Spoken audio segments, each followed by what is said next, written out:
problemet që lidhen me Strasburgu, me Parlamentin Evropian. Po ne kujtojmë 2 ditë më parë kam pasur në komunikim të drejt për drejt zonjën Albana Vokshi, pikërisht në ditën kur ka qenë zoti Berisha dhe ka zhvilluar takime të rëndësishme që lidhen me institucionet të rëndësishme të Bashkimit Evropian. Ka pasur zhvillime ju endoqët edhe përgjatë këtij edicioni, atë çfarë zonja Vokshi ka shfaqur sot në komisioni, në mbledhjen e komisionit të monitorimit, po një ditë më parë po ashtu jemi ndalur edhe lidhur me një tjetër takim të rëndësishëm, një tjetër dëgjesë të rëndësishme që lidhet me Shqipërinë. Për këto zhvillime të fundit do të lidhem shumë shpejt me zonjën Vokshi, e cila do ta shihni është në aeroport në këtë moment, në një nga aeroportet.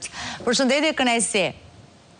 Në Frankfurt duke u kthyer. Në Frankfurt duke u kthyer, sepse kujtojmë për gjithë ata që na ndjekin, nesër është hapja, çelja e fushatës zyrtare të Partisë Demokratike, prezantimi i kandidatëve kështu me radhë. Për të ndalur tek 2-3 pika të rëndësishme, sidomos të këtij 2 ditësh të fundit. Kemi dëgjuar çfarë thatë ju sot, kemi dëgjuar po kështu çfarë u tha dje, çfarë tha dhe zoti Artan Hoxha, sepse ka pasur edhe përfaqësues të tjerë që janë ndalur dhe kanë folur aty, kanë sjellë situatën reale në Shqipëri. Si janë pritur këto 2 ditë seancash?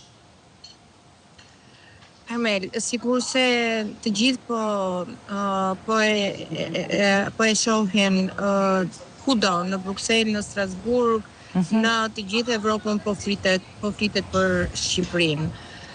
Ajo që ka munguar këto vitet e fundit, për shkak të përçarjes, për shkak të mbajtjes peng të Partisë Demokratike, për shkak të mbajtjes peng të pozicioneve të ndryshme në delegacionet e opozitës në institucione të ndryshme, tashmë ka ndryshuar. Juve jeni informuar që në Strasburg zoti Berisha dhe 2 kryetarë të partive opozitare, zoti Mediu, zoti Dule dhe unë kemi qenë pjesë e një delegacioni në Strasburg. Po, dhe pastaj në Bruksel, po. Për ta sqaruar. Dhe në Këshillin e Evropës, dhe janë bërë shumë takime qoftë me grupet parlamentare, ku janë informuar me qindra deputet të vendeve të ndryshme. Po mund dalë tek këto 2 ditët e fundit, sepse mendoj që jemi ndalur mjaftueshëm tek ajo ditë. Ndërkohë, e kisha te kjo që tashmë të gjithë po flasin për Shqipërinë. Ajo perdja që Edi Rama ishte munduar dhe e kishte realizuar në fakt e propagandës së strëmadhe të tij, paguar me paratë e korrupsionit, paguar me paratë që vinin nga krimi i organizuar, tashmë ka filluar të bjerë. Ka filluar në mënyrë intensive. Nuk po punojmë vetëm me faktorin kombëtar, pra fushata zyrtare hapet nesër, por ndërkohë është bërë me dije ekipi i Sali Berishës, i Partisë Demokratike dhe i Aleancës për Shqipërinë Madhështore. Janë bërë takime për prezantimin e tyre në Qarqe dhe në qytete bashki të ndryshme, por në mënyrë intensive po informohet edhe faktori ndërkombëtar. Është e rëndësishme, është kruciale që çdo person, çdo dashamirë, çdo miq, dhe ju siguroj që ka shumë miq të Shqipërisë, jo vetëm në Europë, por kudo në botë, janë të interesuar të dinë se çka po ndodh në Shqipëri.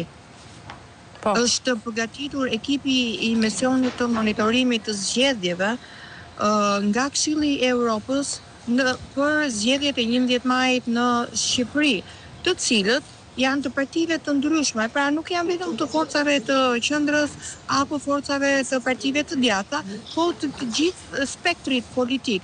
Unë i kam kërkuar jo më larg se sot, në mbledhjen e komitetit të monitorimit, i kam kërkuar kryetares dhe antarëve të komisionit që antarët e këtij komisioni, nëse do ishte mundur të vinin para se edhe për një kohë edhe më të gjatë, pasi është pothuajse e pamundur që në vetëm 2 ditë të mund të merret një panoramë e qartë. Me situatën aktuale apo për atë çka po ndodh. Gjithashtu i kam informuar dhe do vijojmë ta informojmë me shkeljet e ndryshme. Deri më sot kemi evidentuar mbi 100 shkelje ligjore të kodit elektoral të kushtetutës nga ana e Edi Ramës, ministrave, Partisë Socialiste, deputetëve dhe funksionarëve të Partisë Socialiste.